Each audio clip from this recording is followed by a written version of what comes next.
สีบัวขาวจะหน่อยตินี่นายไอ้แจ๊บนี่เนี่ยไอ้นี่นะเห็นเจ้าไปทายนี่นะนี่ไอ้นี่นี่ อืมคลิปโรงพยาบาลเห็นเหรอ แม่นคลิปโรงพยาบาลนี่นะนี่ โรงพยาบาลโชคชัย อ๋อหาออกซื้อเพิ่นได้บ่ ได้ไม่ใช่ไม่ได้อยู่โคราช อ๋ออยู่โคราชอยู่โคราชอยู่โคราช อ๋อ แต่เป็นของอำเภอโชคชัย อ๋อ เป็นอำเภอหนึ่ง อ้าวก็เบิ่งข่าวๆประมาณนี้เพราะว่าบ่ยอดได้ไปเห็นคลิปนี้นะคลิปที่ไอ้แจ๊บเอาลงในคลิปนี้เป็น มันแบบว่าคือว่าใหญ่แท้นะแต่ว่าคนอื่นก่อนใดก็ขอกราบสวัสดีครับ สวัสดีครับ FC ผม เพิ่นสุภูทุกคนเนาะแล้วก็สวัสดีไอ้แจ๊บอีกเทื่อหนึง สวัสดีครับสวัสดีครับ จังหว่าได้ไปเห็นในคลิปนี้นะอยากให้ไอ้แจ๊บเล่านะในความในมือนั้นนะนี่เป็นต่างจังหวัดเนาะ ต่างจังหวัดต่างอำเภอเองครับ อ๋อ เป็นต่างอำเภอเหมือนอยู่ในตัวจังหวัดได้นี่อยู่นอกจังหวัดไปอำเภอนอก อ๋อ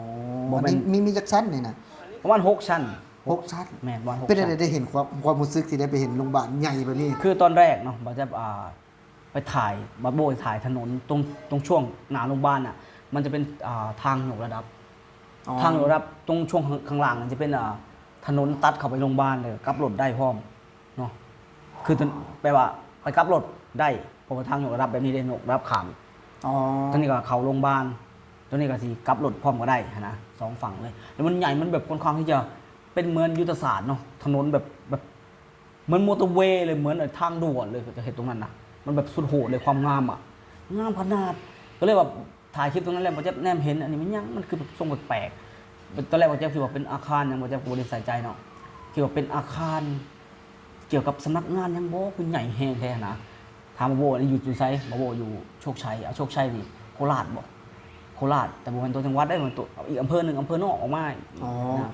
คือเป็นระดับอำเภอแต่ว่า ระดับอำเภอคือ อำเภอนอกเนาะ อำเภอนอก อำเภอบ่แม่นว่าบ่แม่นอำเภอเมือง บ่เป็นอำเภอเมืองบ่เป็นอำเภอเมื อ๋ อง อก็คือได้ไปเห็น ต่างอำเภอ ตื่นเต้นนะเป็นหยังคือแบบว่าจะไปตื่นเต้นขนาดนั้นนะคือแบบเห็นไอ้แจ๊บว่าปกติโรงพยาบาลในบ้านเฮาก็มีบ่แม่นว่า คือจริงๆอย่างที่ว่าจะบอกไงว่าถ้าเขาเห็นในกรุงเทพเนี่ยเขาคิดว่าเป็นเรื่องปกตินะเพราะว่าโรงพยาบาลในกรุงเทพมันใหญ่ทุกอัน อ๋อ มันไม่อันเล็กเห็นบ่แต่พอเป็นอำเภอนี่ผมจะคิดว่าอำเภอนี่ได้จำนวนประชากรมันยังไงแต่มันน่าสิร้ายขนาดบ่น่าที่ต้องใหญ่ขนาดนี้เนาะคือบ่แจ๊บเองอะน่ะบ่ได้ว่าไปเปรียบเทียบเนาะในบ้านบ่แจ๊บเองก็เป็นจังหวัดเนาะก็อยู่ในตัวจังหวัดเลยบ่แจ๊บเคยเอาพอไปโรงพยาบาลที่ตัวจังหวัดเลย ก็มีหาชั้นสวรรณเขตมีหาชั้นเนี่ยแล้วก็มีตรงนั้นมี2-3อาคารเนาะบอนที่สวรรณเขต อ๋ นะ อที่บ้านเฮานะ แม่มี2-3อาคารในที่โรงพยาบาลนะแต่อันนี้เพิ่นก็มีอาคารหนึ่งแล้วก็มีอีกอาคารหนึ่งเพิ่นกำลัง3นั่นก็ประมาณ6ชั้นคือกัน ก็คือเฮาถ้าที่บ่ยอดเห็นนะมันคือมีแบบ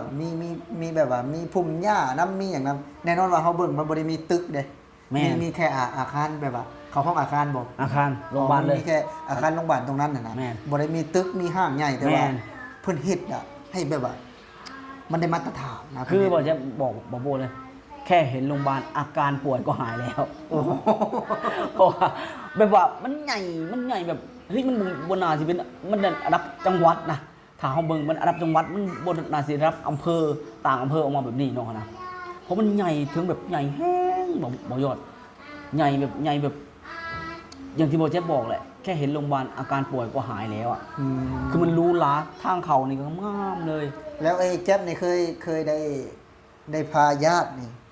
มาได้ใช้บริการในฝั่งไทยบ่ มีอยู่มุกดาหาร อ๋อมุกดาหาร ตอนนั้นเป็นแม่เนาะแม่แม่หน้าแม่ใหม่ใช่ไหม อ๋อ ตอนที่ว่า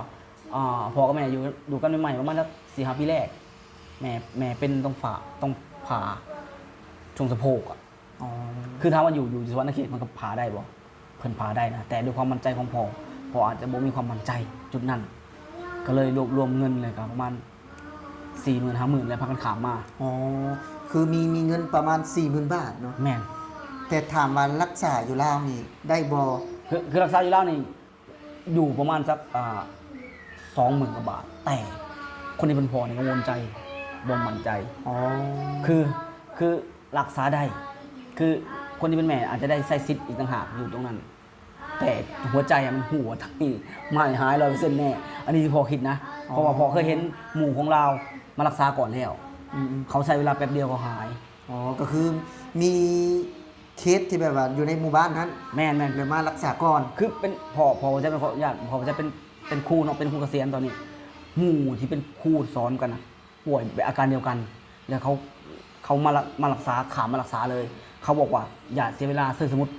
สมมติเรารักษา20,000แล้วไม่หายล่ะถ้ามันไม่หายล่ะคุณเสียเวลาเสร็จปุ๊บ เสียตังค์อีก คุ เนาะ ณต้องหาเงินรวบรวมเงินใหม่ เพื่อต้องข้ามมามุกดาหารอีกนะ อ๋อ พอเจ้าสิมาผู้เดียวก็ได้จะมา3-4 คนนะบัตรจะมาเนี่ย3-4 คนมันก็กินอยู่อีกเด้ ค่าใช้จ่าย ค่าใช้จ่ายอื่นอีกเด้บริโภคค่าผ่าตัด คือเข้ามาในตอนนั้นคือตัดสินใจเข้ามาเลยเนาะ เข้ามาเลยบ่แวะที่อันนั้นเลยคือขามมารัก ก็ ษา คือว่า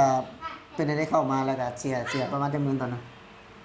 มันของแม่มัน30,000 กว่าบาทเองนะ30,000 กว่าบาทแต่ว่าเขาก็ต้องมี4-5 หมื่นเพื่อเขากินอยู่เนาะญาติมาพร้อมเนาะนะประมาณ30,000 กว่าบาท แต่มันใช้เวลาแค่3 วัน อ๋ออยู่ในโรงพยาบาลนะ 3 วัน3 วันกว่าๆนี่แหละ แล้วเป็นในโรงพยาบาลให้ใหญ่บ่เขาไม่เห็น โอ้ก็คือว่ามันแน่นอนอยู่แล้วเนาะมันใช้คำว่าแตกต่าง แตกต่างก็คือมันใหญ่อยู่สวรรณเขตก็ใหญ่อยู่ระดับหนึ่งแต่ก็น้อยกว่า แต่ที่สำคัญคือความสะอาดนี่แหละความสะอาดยังบ่พอเนาะในการปฏิบัติของคุณหมอ การเว้าการจาดเป็นยังที่แบบว่ายาวิเศษดีๆนี่เองหมอยอดบอกให้ คือได้เห็นแล้ว แม่นยาวิเศษดีๆคือแบบเพิ่นสิเว้าน้ำม้วนเพิ่นก็เว้าภาษาอีสานก็มีหมอพยาบาลเพิ่นก็มีภาษาอีสานมีคนอีสานพร้อม เบาไทย มีเว้าไทยพร้อมเนาะเพิ่นก็เว้าแบบเหมือนเฮาเป็นญาติพี่น้องนี่แหละเวลาเพิ่นเว้าเฮานะ ก็คือพูดคุยกันแบบว่าคือเจอกันมาก่อนเนาะ แม่น บบว่าคุยแบบว่าเพิ่นทักทายแบบใดเพิ่นทักทายอะไรแก โอ้ก็แบบว่าตอนในอันนั้นก็คือแบบว่าเพิ่นสิมีพี่น้องอยู่ฝั่งไทยเนาะนะให้เพิ่นบอกให้นะพาไปนั่นนี่รถเขาเจ้าก็พาไปรถโฮมหมอรถแต่ก็การทักทายก็ธรรมดาเพิ่นคนเฮาแบบว่ายังย่างบ่ได้เพิ่นก็เอาเปมารับอยู่แล้วนะเพิ่นเอาเปมารับเพิ่นก็บอกนั่นนี่เนาะบอกเป็นภาษาอีสานนะส่วนหลายมีแต่อีสานก่อนเนาะภาษาคนมุกดาหารเว้า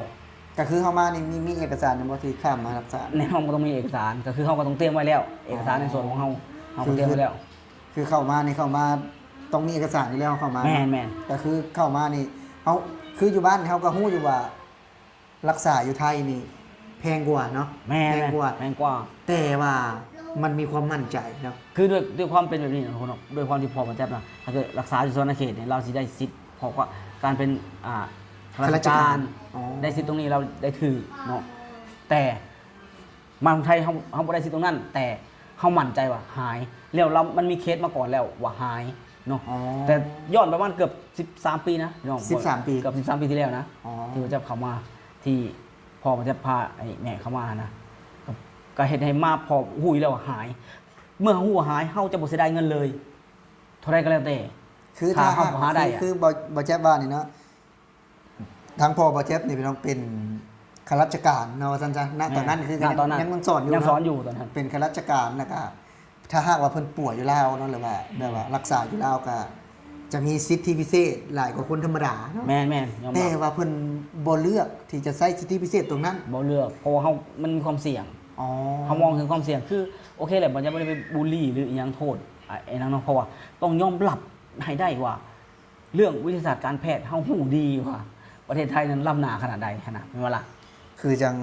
เครื่องมือมันอย่างเพิ่น แม่ เนาะ ทุกอย่างเลยเพราะฉะนั้นแล้วณตอนนั้นเฮามีกำลังจังหวะเฮามีกำลังพอดี คือเฮาก็พอได้พอหาได้ซอยกันนี่แหละนะทั้งลูกทั้งพ่อทั้งแม่พอที่จะรวบรวมมาเลยก็เฮ้ยเฮาได้เนี่ยราคาสำนี้เฮาก็มาเลย ก็ นะ ถือว่าก็เป็นประสบการณ์พี่น้องเป็นประสบการณ์ของทางไอ้แจ๊บเนาะ แม่ ที่อยู่บ้านเนาะแบบว่าก็มีโรงพยาบาลถามว่ามีบุก็มีแต่ว่าคือมั่นใจเนาะมั่นใจอยู่ในโรงพยาบาลไทยทั้งที่ตอนนั้นก็บ่เคยมานะเนาะบ่เคยมาป่วยเทื่อบ่ คนในครอบครัวบ่เคยมีใครเคยมา แต่ว่าไม่เคยมีญาติบอกเคย อ๋อ แต่ว่าญาติห่างๆเคยมาแล้วที่สำคัญที่พอมันใจก็อย่างที่บอกมีเคสที่เป็นเพื่อนเป็นครูคือกันนะเขามาก่อนแล้ว คือเราสัมผัสได้แล้ว ว่ามันดีในนั้นนี่เพิ่นก็เคสนั่นแหละเพิ่นนั่นแหละพาแนะนำนะให้ทำนี่ก็ไปก็มาก็หายก็โรคนี้อาการนี้หายแน่นอนก็หาย ก็ถือว่าเป็นประสบการณ์ที่ประทับใจนะเป็นประสบการณ์ที่ประทับใจ บ้านเขาเอิ้นหยังผีตุ่มดงตุ่มเดียวหั่นนะเขาเอิ้น อ๋อ ว่าแต่เขาบ่อยักสื่อดอก บางคนว่าถ้าเกิดพาบ่ถึกนี่อาจจะถึงชีวิตนั่นนี่นะคนก็ย่านบ่นะคนเรา อ๋อ มันมีกังวลอยู่แล้ว แต่ที่นี่หายแน่นอน เจ้าก็เป็นเลยมันก็ต้องมาน่ะ มันหายแน่นอนของมาก็เป็นเช่นนั้นจริงๆเนาะ คือจังคนลาวนี่หลายคนนี่ก็อยู่ลาวนี่ทำค่าแบบว่าค่าผ่าตัดนี่ อยู่ลาวนี่แน่นอนว่าทึกกว่าหลายนะทางว่าทึกกว่า แต่ว่าคนลาวนี่ถ้าหากว่าเป็นอาการที่แบบว่าหุนแห้งประมาณหนึ่งนะ มีความเสี่ยงน่ะ จะ ไม่รักษาเลยอยู่ที่บ้านเกิดเนาะเพราะว่าหนึ่งเป็นหยังคือว่าอยู่นครหลวงดีบ่ดีแต่ว่าคือจังคือเว้าเนาะมันก็ใกล้อะนะ โอ้ยแล้วถ้าเกิดนครหลวงนี่ค่าใช้จ่ายจะสมมุติว่ามาไทยมันสมมุติว่ารวม 3-4 คนทั้งญาติทั้งหยังทั้งค่ารักษาประมาณ 50,000เนาะ4-5 คนมาเนี่ยมาอุทานถากขึ้นไปเวียงจันทน์นะเตรียมไปเป็นแสน อันนี้บอกตรงๆเลย มันไก่เนาะ เพราะฉะนั้นแม่มันไกลการเดินทางมันไกลเนี่ยกินอยู่เวียงจันทน์ยิ่งแพง ในเมืองเนาะ ยิ่งแพงเพราะฉะนั้นแล้วบ่มีทางคนแถวสวรรณเขตจะขึ้นไปเวียงจันทน์อันนี้บอกเลยบ่มีทางเลือกมาบุกทหารถือกับกันหลายเลย เกินครึ่ง ถือว่าถ้าหากว่าบ่ตัดสินใจในมื้อนั้นก็บ่ฮู้ว่า อาจสิเป็นไปได้ สไตล์ชีวิตเฮาอะเนาะ แม่นๆ บ่ฮู้ว่าสิเป็นจังได๋ คือ แน่ คนเฮากับมันกับบ่มีใครอยากเสี่ยงนะทุกคนเนาะบ่มีใครอยากลองเล่นกับชีวิตเนาะแม้มันอาจจะดูแพงแหน่ในความคิด แต่ถ้าเกิดเฮาไปเมืองหลวงแพงกว่าหันที่เฮาขามาฝั่งนี้เฮาฮู้เลยการบริการเป็นแบบใดนะการรักษาเป็นแบบใดคุณภาพของแพทย์ของหมอเป็นแบบใดทุกคนต้องเลือกเนาะทุกคนเนาะแน่นอนทุกคนหักชีวิตตัวเองอ่ะ แน่นอนเนาะ อ่า ทุกคนก็คืออยากได้แบบว่าความเป๊ะความมั่นใจความชัวร์เนาะ แม่น แบบว่ามันจะตอบโจทย์ที่สุดเนาะเพราะว่าเรื่องนี้มันเป็นเรื่องละเอียดอ่อน โอ้ นะ เลยแน่นอน เพราะเรื่องละเอียดอ่อนกับด้านจิตใจของสำหรับคนป่วยนะ แน่นอน ถึงจะถือว่ามันก็ผ่านไปได้ด้วยดีเนาะอันนี้ก็เป็นเรื่องราวของทางไอ้แจ๊บเนาะที่ ครับผม เกิดขึ้นกับครอบครัวของเพิ่นนะบริ ครั ษั บ ทก็ยินดีเนาะแล้วก็แบบว่าครั้งหนึ่งนะเพิ่นได้มาใช้บริการไทยแล้วก็ประทับใจพี่น้องแล้วก็ได้ผลเนาะเกินคาดถ้าหากว่ามีโอกาสแต่ละโอกาสนะเพิ่นจะบ่ปล่อยทิ้งไปเพราะว่ามีประสบการณ์แล้วเด้ถ้าหากว่ามีเหตุการณ์แบบนี้เกิดขึ้นอีกนะกับในครอบครัวนะพี่น้องก็ถือว่าประมาณนี้เนาะพี่น้องเนาะคลิปนี้ก็สำหรับผู้ใดที่เข้ามาเบิ่งก็อย่าลืมพี่น้องฝากกดแชร์กดไลค์กดติดตามเนาะทางแรงงานลาว Channel เนาะบ่ยอดแรงงานลาว Channel และเบาแจ๊บสตอรี่ชีวิตเบาแจ๊บเนาะพี่น้องเนาะสำหรับมื้อนี้บ่ยอดสิขอลาพี่และน้องไปก่อนพี่น้องสวัสดีครับ สวัสดีครับผม